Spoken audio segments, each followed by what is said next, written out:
I should know. I've been writing a book about it since 2022. We think of Google as a search platform, so all the powerful audience targeting features often get overlooked. Today, I'm answering 3 of your burning questions about challenges you're facing with audience targeting in Google Ads. Specifically, how to get customer match lists to work effectively, how to find your audience when you operate in a sensitive interest category, and whether or not you should use audiences with your search and shopping campaigns. Let's get into it. I'm your host, Jyll Saskin Gales. I spent 6 years working for big brands at Google, and now I work for you. This is Inside Google Ads, episode 51, Audience Challenges. Our first question comes from Caroline Aziala 5016 on YouTube, and they ask, what are your thoughts on targeted match lists? We have a big list of emails we can target for our services, but again, only got spam conversions when we ran display advertising. Customer Match is what Google Ads calls the feature that lets you upload your customer data to Google Ads. For example, a list of customer email addresses or phone numbers or other personally identifiable information. My thoughts are that it's fabulous and one of the most important things you can do in your account if your account is eligible, which we'll come back to. However, the way Caroline's question was worded, they wrote, we have a big list of emails we can target for our services. And then they said they ran it in display and only got spam. So I have 3 important things to say about that.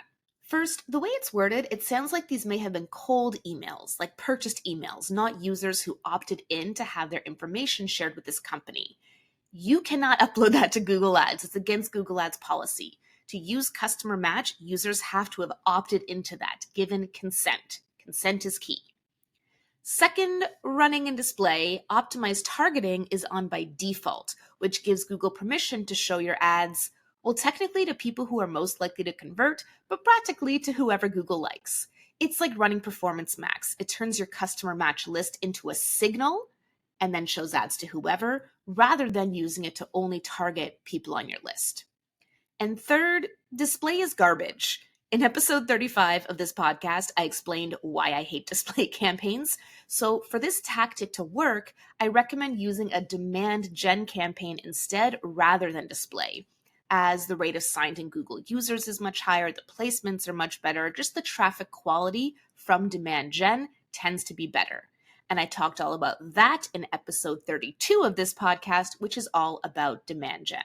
So yes, you should use Customer Match in Google Ads, and you should use it properly by targeting the list in a demand gen campaign or a search campaign, we'll get to that later in the episode, or a YouTube campaign. Or by using your customer list as a seed list for a lookalike segment in demand gen. Test that versus optimized targeting in 2 different demand gen ad groups and see how you go for prospecting. But in order to be eligible to use Customer Match like this for targeting purposes, you need 90 days of account history and, here's the killer, $50,000 in lifetime spend. This is to keep the spammers out, in my opinion. So just having the list in your account, even if you don't meet those requirements, can still be valuable. Don't get discouraged if you feel like, I'm never going to spend $50,000 on Google Ads. I'll never be able to use Customer Match. You can still use your list for observation. And more importantly, all of your smart bidding algorithms will use your Customer Match data to guide bidding decisions. So even if you're not able to target the list, you still kind of are because smart bidding uses it as a signal. Please get consent from users and upload their information to your Google Ads account to use Customer Match. There's a reason this is always something I check for when I do Google Ads account audits, regardless of the size of the account. Speaking of audits, if you'd like me to audit your Google Ads account and tell you exactly what you can do to improve performance, you can book an audit with me. And by popular request, I've actually just added a lower tier to my audit pricing. My starting price used to be $900, but I had a lot of smaller businesses, including podcast listeners, say, Jyll, I just have 2 campaigns. Do I still need to pay that much? So check out the link in the episode description to see my new audit pricing structure. And I've also added another option to my audits. You see, last month I live streamed 4 Google Ads account audits online. On my YouTube channel and LinkedIn profile, I really audited these accounts in real time and shared that with you. And those videos are so popular with beginner and experienced practitioners alike. So because of that, I've added another option to my audit pricing. And this is 100% completely optional. But if you give me permission to live stream your Google Ads account audit, then you get 50% off the price of your audit. Again, completely optional, but it is there to make my audits more affordable for you if price is a barrier. I audit accounts with just one campaign. I audit accounts with more than 100 campaigns. You can learn more on my website, jyll.ca, or follow the link in the episode description. Our second question today comes from Elizabeth Cintron on LinkedIn, and they ask how to get around medical restrictions when building custom audiences. All right, let's clarify the premise, and then we'll answer Elizabeth's question. Medical restrictions when building custom audiences. This refers to Google's sensitive interest categories, which includes things like personal beliefs, employment, access to credit, healthcare, medicines, and on and on. If you operate in one of these sensitive interest categories, there are restrictions on the kinds of things you can and can't do in Google Ads to comply with local laws, to be ethical, or just because of Google policy. And one of those restrictions is around audience targeting. Specifically, if you're in a sensitive interest category, you cannot use any kind of remarketing, including customer match. You can't use custom segments, as Elizabeth mentioned, and you also can't use lookalike segments or audience expansion.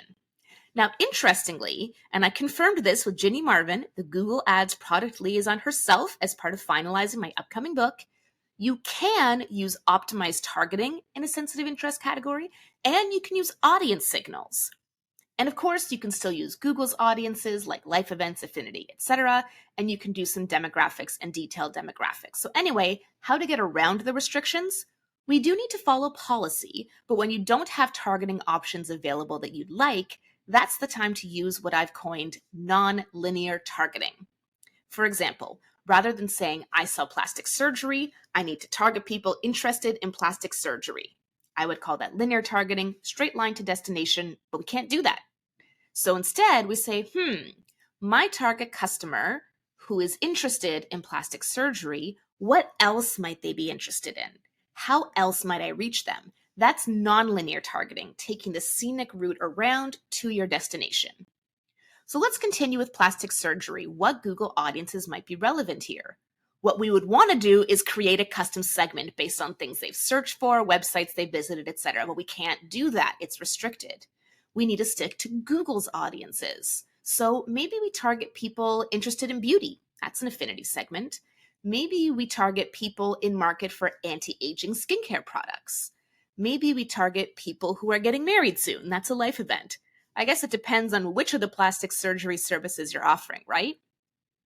Since you can't use custom segments, you can't be super niche and exact, but you can still think non-linearly about how to reach your target audience, even in a sensitive interest category. Now, one more thing I'll say here, you can still use smart bidding, and you can still use optimized targeting. So the most important lever you have if you operate in a sensitive interest category is actually not your audience targeting at all. It's your creative. You want ads that really appeal to your target audience and really don't appeal to your not target audience. I call this creative-led targeting because you leverage automated targeting via optimized targeting or an audience signal in PMax, and automated bidding via smart bidding, but then tightly control and optimize your creative, that third piece of the puzzle. In doing so, user behavior guides the targeting towards those who are more likely to be interested in what you offer, those who are more likely to convert, since those who are not interested are not going to engage, and those who are interested will. And that then teaches the algorithm what it needs to know to find more of those people for you. Nonlinear targeting, creative-led targeting. More about this in my upcoming book, Inside Google Ads, Everything You Need to Know About Audience Targeting. Now, full disclosure, I am recording this episode 1 month before you're listening to it. So Real Jyll right now has written 40,000 words and has about 5,000 more to go. I'll put a stake in the ground and say that future Jyll, as you're listening to these words, has finished those last 5,000 words, and the design of the book is currently being finalized. Woohoo! So if you would like to be notified when my book is available for sale, I am targeting a March 2025 release date, and you can sign up to be notified at free.jyll.ca. Just tick the box to be notified when my book comes out. The link for that is also in the episode description. Note that this will not sign you up for my newsletter or podcast transcripts or anything else unless you choose those as well. I will only use that email to let you know about 2 to 3 times around the launch of the book, and that's it. And of course, when I have a confirmed release date, you know I'll be doing a special podcast episode that day as well. Our final question today comes from William Boggs on LinkedIn, and they say, I have a request for a podcast episode, if I may. I'm wondering whether it's actually useful to use audience targeting in search and shopping campaigns. Since they're search term focused, does audience targeting really matter? Could you miss out on potential sales if you fail to include a segment, or if Google doesn't recognize a customer as being part of a segment? I love, love, love talking about the intersection of audience targeting and content targeting like this. And I actually did talk about this pretty recently in episode 47 of this podcast, which was all about pairings. So in that episode, question 2, I believe it was, I dove into remarketing lists for search ads, RLSA, and some tactics for that. Today, to answer William's question, does audience targeting matter in search and shopping, and can it cause you to miss out on opportunities? Yes and yes. There are 3 ways to use audiences with search campaigns, and 2 of them also apply to shopping. First, you can use audiences to narrow your reach if search intent alone is too generic. As an example, let's say there's a lot of different accounting software companies out there. If I'm FreshBooks, I sell accounting software for small businesses. If I'm NetSuite, I sell accounting software for larger businesses. The overlap in FreshBooks and NetSuite's target audience is likely pretty small. Now, both of these companies have such large advertising budgets, they probably wouldn't even care to do what I'm about to say, but let's say we do care. How do we fix that? FreshBooks could advertise on the keyword accounting software, but add audiences on targeting for recently started a business or works at a small company. Those are both detailed demographic segments. So they only want to advertise on searches related to accounting software if Google knows that the person searching is likely to run a small business or work at a small business. Narrowing your reach with audience targeting. You can do that in search and in shopping. Another way to narrow is by exclusion. You can only do this in search, not in shopping, but this is actually my preferred method. To William's point, to ensure we don't miss out on people whom Google just doesn't know. So instead of adding audiences on targeting for people who work at small businesses, we actually add audiences as exclusions for people who work at large businesses. Again, that's a detailed demographic segment you can choose. So if Google knows that the searcher works at a large company, exclude. We don't want to advertise, even if they're searching for accounting software. But anyone else who doesn't work at a large company will enter the auction, and that'll include people whom Google knows work at smaller companies and people for whom Google just doesn't know. So let's be safe and include them. Again, you can't exclude audiences in shopping, but you can in search. The third tactic, and the most underrated in my opinion for combining audiences with search and shopping, is using audiences to expand your reach rather than narrow your reach.